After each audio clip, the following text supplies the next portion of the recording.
नवदुर्गा सनातन धर्म में माता दुर्गा अथवा माता पार्वती के 9 रूपों को एक साथ कहा जाता है।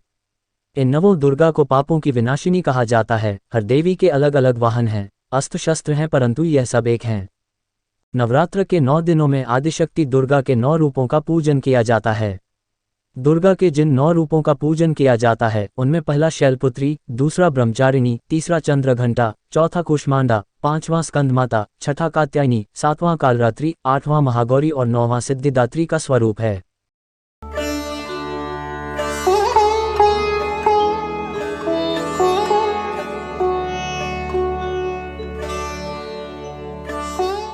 नवरात्र के पहले दिन माता के प्रथम रूप माता शैलपुत्री की पूजा की जाती है। माता शैलपुत्री पर्वतराज हिमालय की पुत्री हैं और इसी कारण उनका नाम शैलपुत्री पड़ा। इनकी पूजा करने से निरोगी होने का आशीर्वाद प्राप्त होता है। आश्विन मास की द्वितीया तिथि के दिन श्री दुर्गा के द्वितीय रूप माता ब्रह्मचारिणी की पूजा की जाती है। माता इस रूप में तपस्विनी स्वरूपा होती है। माता पार्वती ने भगवान शंकर को पति के रूप में पाने के लिए तपस्या साधना की थी, उसी रूप के कारण उनका नाम ब्रह्मचारिणी पड़ा। इनकी पूजा करने से घर में सुख शांति और आयु की बढ़ोतरी होती है। माता के तीसरे रूप में चंद्रघंटा की पूजा की जाती है। माता चंद्रघंटा के माथे पर चंद्र अर्ध स्वरूप में विद्यमान है। नवरात्र के तीसरे दिन इनका पूजन अर्चन किया जाता है। माता चंद्रघंटा का पूजन करने से सभी मनोइच्छा पूरी हो जाती है तथा वह सांसारिक कष्टों से मुक्ति पाता है। उसे परम आनंद की प्राप्ति होती है। नवरात्रि के चौथे दिन माता कूष्मांडा की पूजा आराधना की जाती है। माता कूष्मांडा दुर्गा का चौथा रूप है। एक मान्यता के अनुसार ब्रह्मांड की उत्पत्ति माता कूष्मांडा के उदर से हुई है। नवरात्रि के चौथे दिन इनकी पूजा आराधना की जाती है। इनकी पूजा करने से रोग शोक आदि समाप्त हो जाते हैं और सुख शांति की उपलब्धि हो जाती है। नवरात्र के 5वें दिन माता स्कंदमाता की पूजा की जाती है। इस दिन माता के इस रूप की आराधना करने से सभी सिद्धियां प्राप्त होती हैं। सिद्धि और तंत्र साधना करने वालों के लिए यह विशेष दिन होता है। माता कात्यायनी माता दुर्गा का छठा रूप है।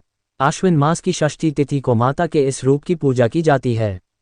माता कात्यायनी ऋषि कात्यायन की पुत्री हैं।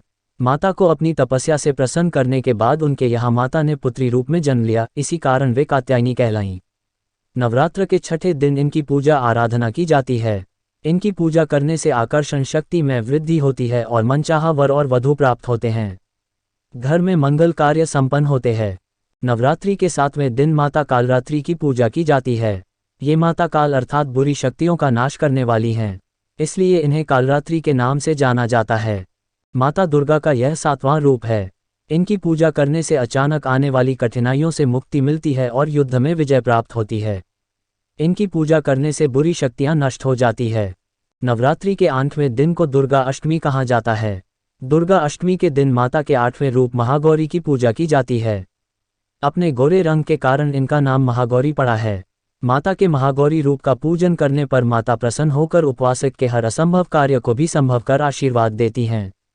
इनकी पूजा करने से संतान की मनोकामना प्राप्त होती है और निसंतान भी संतान प्राप्त कर लेते हैं।